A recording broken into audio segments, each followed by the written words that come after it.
السلام علیکم محترم ناظرین، آج ہم سنیں گے حضرت عائشہ صدیقہ رضی اللہ تعالی عنہا کا ایک خوبصورت واقعہ۔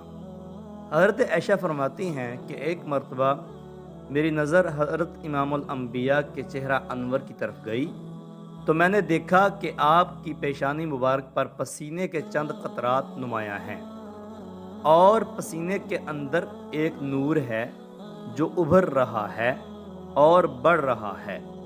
حضرت عائشہ رضی اللہ تعالی عنہا فرماتی ہیں کہ میرے لیے یہ ایک ایسا خوبصورت منظر تھا کہ میں حیرت و تعجب سے پوری دل جمعی کے ساتھ کافی دیر تک آقا صلی اللہ علیہ وآلہ وسلم کی جبین مبارک کا دیدار کرتی رہی۔ اچانک رسول اللہ صلی اللہ علیہ وآلہ وسلم نے جو نظر مبارک اٹھا کر میری طرف دیکھا کہ میں آپ صلی اللہ علیہ وسلم کی طرف حیرانگی کے ساتھ دیکھ رہی ہوں، تو فرمایا عائشہ کیا بات ہے، کیوں حیران ہو کر میری طرف دیکھ رہی ہو؟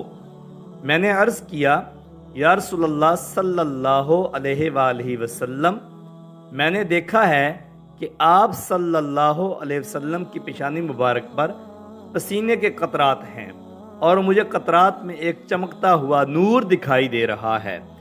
اس خوشکن اور مبارک منظر نے مجھے آپ صلی اللہ علیہ وسلم کی طرف دیکھتے رہنے پر مجبور کر دیا تھا۔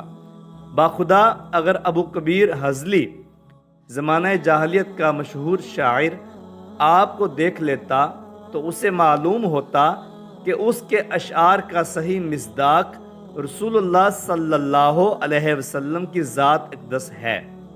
نبی اکرم صلی اللہ علیہ وسلم نے فرمایا سناؤ تو اس کے اشعار کیا ہیں؟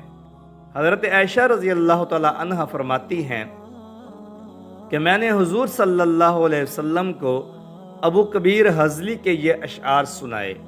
ترجمہ: وہ ولادت اور رضاعت کی آلودگیوں سے پاک ہے، اس کے روشن چہرے کو دیکھو تو معلوم ہوگا کہ نور اور روشن برق جلوہ دے رہی ہے۔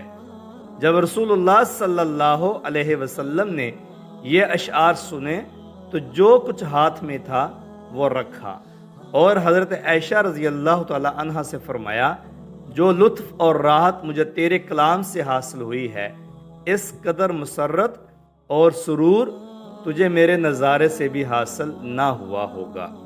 پیارے دوستو، یہ تھا حضرت عائشہ رضی اللہ تعالی عنہا اور نبی پاک صلی اللہ علیہ وسلم کا پیارا واقعہ۔